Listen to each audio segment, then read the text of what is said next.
Hello everybody, welcome back to my channel Neeraj. बेटा इसमें मैं आपको बताने आई हूँ कि आपका जो यूपी एबीएमयू पैरामेडिकल एग्ज़ाम है उसका स्टे राउंड स्टार्ट हो चुका है। तो सबसे पहले आपको इस विजिट पे जाना है, इस वेबसाइट पे जाना है जो आप गूगल से सर्च कर सकते हो एबीएमयू, और सर्च करके डायरेक्ट आप रीडायरेक्ट हो जाओगे इसी साइट पे। तो आपको क्या करना है, नीचे स्क्रॉल करना है। स्क्रॉल करने के बाद में आपके सामने कुछ ऐसा इंटरफेस आएगा। देखिए ये आ गया। देखिए ये कह रहा है online on campus stray round of counselling for C PAT. ठीक है, सी पैट के लिए आया है, ये आपको याद रखना है। जैसे हम पैरामेडिकल बोलते हैं, पैरामेडिकल बैचलर और and master 2024 is live now. तो आप इस पर क्लिक करोगे। क्लिक करने के बाद में आपके सामने नोटिस आ चुका है कि सी पैट का आ चुका है, clear paramedical stay round brochure भी है इसके पास में, और स्टे राउंड इन्फॉर्मेशन भी है।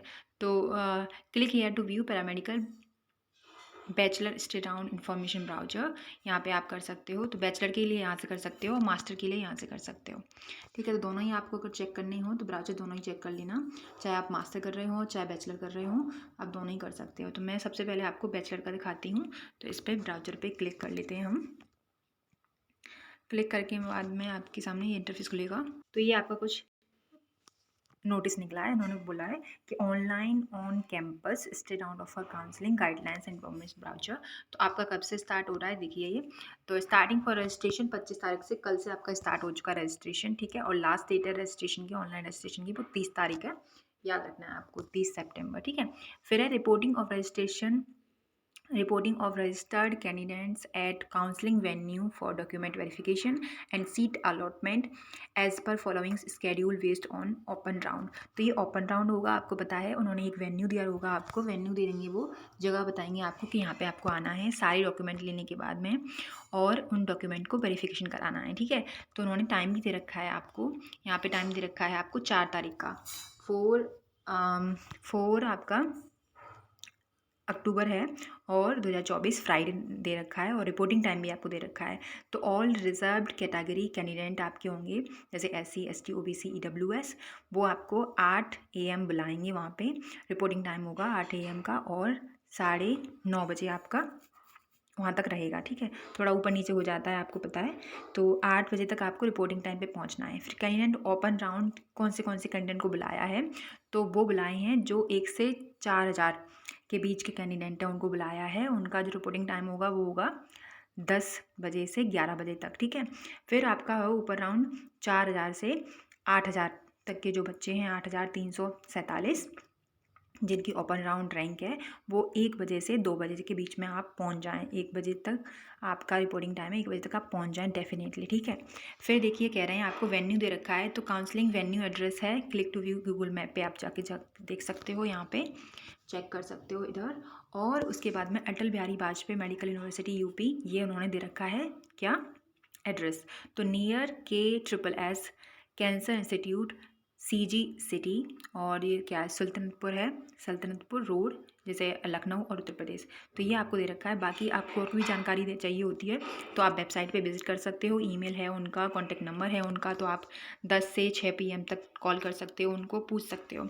अब उससे कह रहे हैं आपसे आगे जो दे रखा है ये, कि कह रहे हैं आपसे stay round of counselling is being conducted for vacant seats. अब किसके लिए स्टे राउंड होता है, जो वैकेंट सीट्स बचती हैं उनके लिए, इन पैरामेडिकल बैचलर कोर्सेज में स्टे राउंड में क्या है, इस राउंड क्यों हो रहा है, क्योंकि वैकेंट सीट बची हुई हैं, इसलिए आपका पैरामेडिकल बैचलर कोर्स आपको प्रोवाइड करवा रहा है स्टे राउंड। ठीक है, to participate in this round of counselling the candidate have to register online. इसमें पार्टिसिपेट करने से पहले आपको सबसे पहले रजिस्टर करवाना पड़ेगा ऑनलाइन, जिससे कि उनको पता चले कि हाँ आपने रजिस्ट्रेशन किया है, और रजिस्ट्रेशन करने के बाद में आप आए हो उधर वेन्यू पे। एज़ पर स्केड्यूल, जो भी स्केड्यूल है आपका, जो भी दे रखा है आपको कि 25 तारीख से 30 तारीख के बीच में ही आपको ऑनलाइन रजिस्ट्रेशन कराना है, तो कराना है अगर आपको काउंसलिंग में पार्टिसिपेट करना है तो। ठीक है, and then report in person, और फिर जिस पर्सन ने भी कराया है वो पर्सन वहाँ पे अवेलेबल होना चाहिए एट द काउंसलिंग कैंपस में फॉर सीट अलॉटमेंट के लिए, at specified time on the specified date, और डेट भी सेम डेट को और सेम टाइम पे उधर ही होना चाहिए, कोई भी वो नहीं चलेगा, ठीक है। फिर आगे नोट दे रखा है, no direct admission by any college will be permitted. तो आपको डायरेक्ट एडमिशन याद रखना है, आपको डायरेक्ट एडमिशन कहीं भी नहीं मिलेगा किसी भी कॉलेज में, ये साफ साफ उन्होंने नोटिस में दे रखा है। तो प्लीज़ आप मेक श्योर करना कि आप डायरेक्ट एडमिशन किसी भी कॉलेज में ना लें, आप काउंसलिंग के थ्रू ही आप उधर जाएं, ठीक है। और जो भी आपका होता है, कोई भी और भी चीज़ तो उन्होंने बोली नहीं है, ये चीज़ें कुछ और बोली हैं जो आपको, जो एलिजिबल हैं स्टे राउंड के लिए। तो एलिजिबल कौन कौन है वो मैं आपको बता दे रही हूँ। जिन लोगों ने पार्टिसिपेट नहीं किया है फर्स्ट राउंड और मॉपअप राउंड में, ठीक है, वो एलिजिबल हैं स्टे राउंड के लिए। फिर all qualified candidate who have participate in first and mop up round of counselling and have not been allotted any seat in college. अब देखो, कुछ ऐसे बच्चे हैं, कुछ ऐसे कैंडिडेट हैं जिन्होंने फर्स्ट राउंड में पार्टिसिपेट किया था और मॉपअप राउंड में भी पार्टिसिपेट किया था, लेकिन उन्हें कोई भी कॉलेज नहीं मिला, ठीक है, वो भी एलिजिबल हैं इसके लिए। फिर देखिए नेक्स्ट बोल रखे हैं आपसे कि qualified candidate who have been allotted a seat and not been admitted. तो वो भी क्वालिफाइड है जो आपका क्या है, जिसे कॉलेज तो सीट तो अलॉट हुई लेकिन उसने एडमिट नहीं किया। फिर फोर्थ पॉइंट आपका कह रहे हैं, qualified candidate who have taken admission in a college and have resigned from the allotted college on और डेट 16/8/2024। तो कह रहे हैं अगर किसी भी कैंडिडेट को, किसी भी बच्चे को, आपको एडमिशन के लिए कॉलेज में गए वो और उन्होंने रिज़ाइन कर दिया उस कॉलेज से, और वो किससे 16 तारीख से पहले, 16 अगस्त से पहले रिज़ाइन किया होगा, तो वो इस राउंड में पार्टिसिपेट कर सकता है, ठीक है। देन फिर आता है following candidate will we not be eligible. अब कौन सा है जो नॉट एलिजिबल है, वो कैंडिडेट जो अलॉटेड सीट मिली है उनको और एडमिटेड हुए हैं बाई अलॉटेड कॉलेज में, तो उनको इस राउंड में पार्टिसिपेट नहीं करने दिया जाएगा। फिर वो जो admitted by allotted college and resigned after, अब देखो अलॉट हो गया आपको कॉलेज सेकंड नंबर, लेकिन आपने रिज़ाइन किया है 16 अगस्त 2024 के बाद, तो आप इस राउंड में पार्टिसिपेट नहीं कर सकते हो, ठीक है। फिर देखिए आपका रजिस्ट्रेशन प्रोसेस क्या होगा। रजिस्ट्रेशन प्रोसेस ये होगा आपका कि आपको उसी वेबसाइट पे जाना है, रजिस्टर करना है आपको। फिर आपको same as use as time of filling an application form में आपको फिल करना है पोर्टल पे जाके। फिर during registration all primary information जो आपसे पूछी जाएगी वो आपको फिल करना है, जैसे कैंडिडेट नेम हो गया, फादर नेम हो गया, मदर नेम हो गया, और बिल भी ऑटोमेटिकली प्री फिल्ड होगा ऑलरेडी, तो आपको सबमिट कर देना है। अगर आपको चेंज करना है तो आप चेंज कर देना। फिर आपका DOB आपको चाहिए होगा, जेंडर और कैटेगरी चाहिए होगा आपको तो रजिस्ट्रेशन के टाइम पे। और candidate who have marked appearing in 12th standard examination, जिसमें अपीयरिंग होते हैं, जैसे 12th का एग्ज़ाम उन्होंने देने को है वो, तो वो भी क्या कर सकते हैं, एप्लीकेशन प्रोसेस है भी अपडेटेड 10+2 मार्क्स होने चाहिए। फिर उसके बाद में candidate will also have to update the high school and 12th class की जो मार्कशीट होती है उसको भी अपडेट करना पड़ेगा। All the candidate have the mandatory deposit, आपको डिपॉजिट करना पड़ेगा 500 रुपये जो नॉन रिफंडेबल होंगे, ठीक है, जिन्हें वापस नहीं किया जाएगा। 500 रुपये आपको देने पड़ेंगे जब रजिस्ट्रेशन आप कराओगे तब, ठीक है।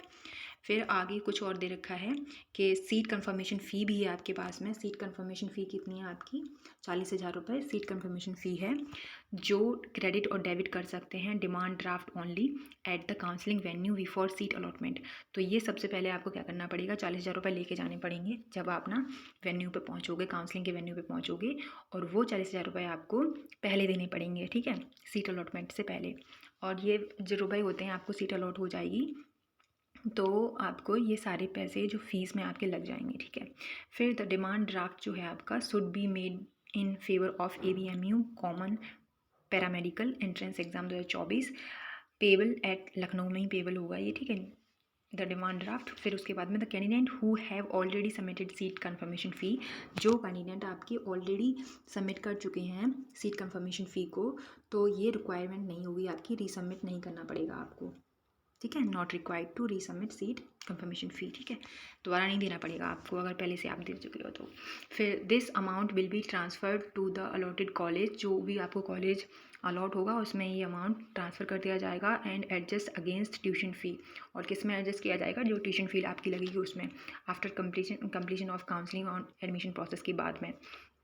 फिर है candidate should take a print out of state round counselling registration, तो आपको सबसे पहले स्टेट राउंड काउंसलिंग में जो रजिस्ट्रेशन फॉर्म है उसका प्रिंट आउट निकलवाना पड़ेगा, और वेरिफिकेशन फॉर्म भी चाहिए होगा which has been submitted at the time of reporting at the counselling venue पे, ठीक है।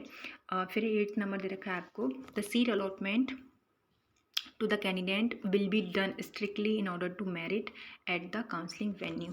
तो जो आपको सीट अलॉट होगा वो क्या होगा, strictly in order to merit at a counselling venue पे होगा। जैसी जैसी भी आपकी मेरिट बनी है, जैसी आपकी कैटेगरी रैंक है, ओपन रैंक है, वो उस हिसाब से दिया जाएगा सीट अलॉटमेंट।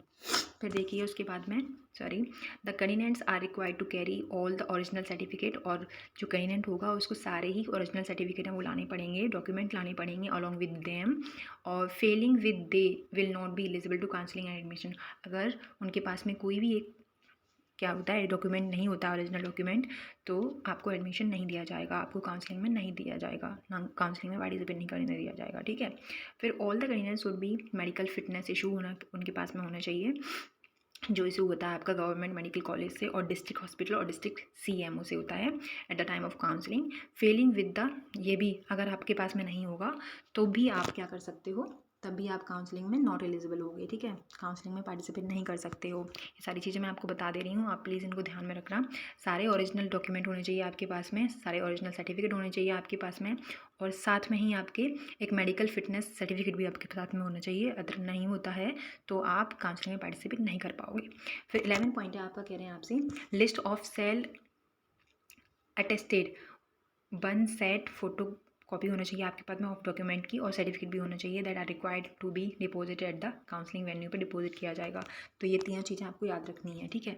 अब देखिए उन्होंने दे रखा है कि क्या क्या आपको लाना है, तो देख लीजिए। कह रहा है आपसे 1 कलर्ड पासपोर्ट साइज़ फ़ोटोग्राफ होना चाहिए आपके पास में, आप 4 लेके जाना, आप 4 लेके जाना, 1 नहीं 4 लेके जाना, ठीक है।